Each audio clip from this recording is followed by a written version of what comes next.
Let's talk about the Heartbleed bug. It was, without a doubt, one of the most catastrophic security flaws in the history of the internet. And the craziest part? It all started with a shockingly simple mistake in the code.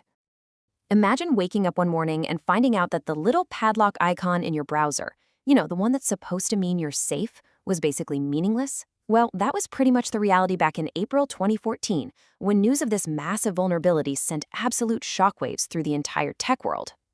So, what on earth went wrong? This was a crisis of trust, a moment that really exposed just how fragile the foundations of our digital security actually were. Let's start with what it felt like when the world realized the internet's heart was, well, broken. I mean, the fallout was instant and it was chaotic. Huge, trusted companies like Yahoo were suddenly exposed. Security experts were practically screaming from the rooftops, telling everyone to change their passwords for everything. And here's the key thing to understand. This wasn't some kind of virus or a targeted hack. It was a fundamental flaw buried deep inside OpenSSL, the very code that a massive chunk of the internet relied on to keep secrets safe. All right, so that brings us to the bug itself.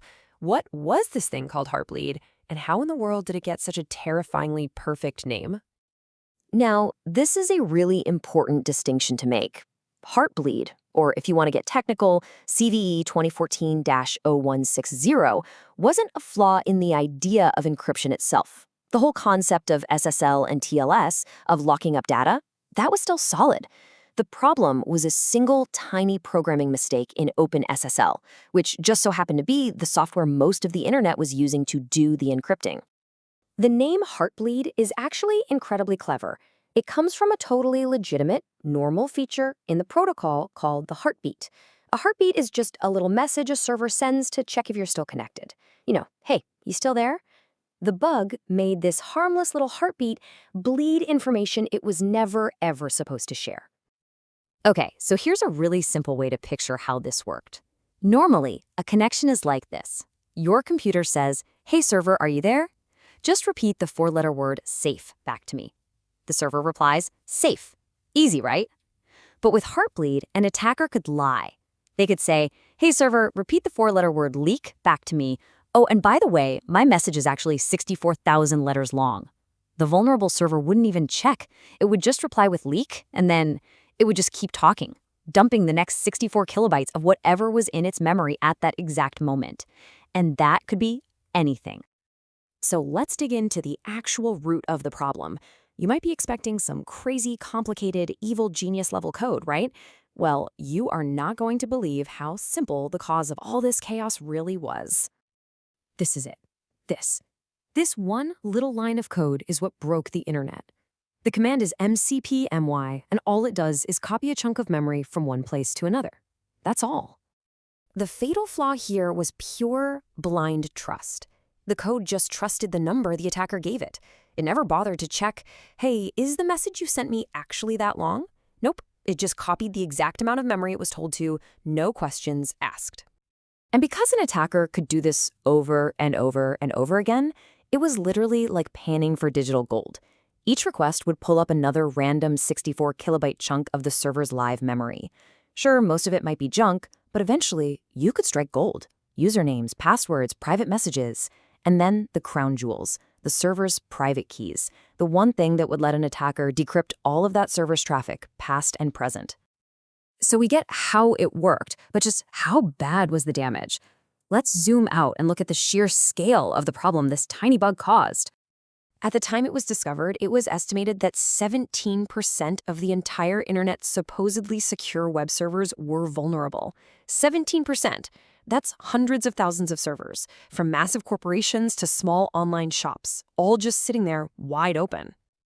But maybe the most shocking part of this whole story is the timeline. The bad code was introduced way back in late 2011. It was released to the public in March of 2012, and then nothing. It just sat there completely undetected for over 2 years. 2 whole years. And make no mistake, this wasn't just a theoretical threat. This bug was actively used. A major hospital group in the US had 4.5 million patient records stolen.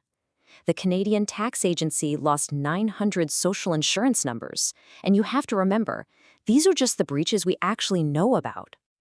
So, how do you even begin to fix something this fundamentally broken? This wasn't as simple as just rolling out an update. It required a frantic, coordinated, multi-step recovery effort that had to happen across the entire internet. And the recovery plan had to be followed in this exact order. First, you patch the software. But that's not enough, right? Because your old security keys, your old locks could have already been stolen. So next, you had to generate brand new keys and get new security certificates. Then, you had to officially revoke the old, compromised ones. And only after all of that was done could you finally tell all of your users to change their passwords. If you did it any sooner, the new passwords could be stolen just as easily as the old ones. But here is the most chilling part of the entire story. Exploiting Heartbleed was invisible. When an attacker used it to steal data, it left no logs, it set off no alarms, it left absolutely no evidence of a break-in. It was a perfect, silent crime. And that, ultimately, leaves us with the final, deeply unsettling question.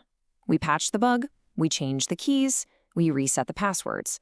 But for 2 full years, the digital vaults of the internet were left ajar. And we will simply never know who looked inside or what secrets they walked away with.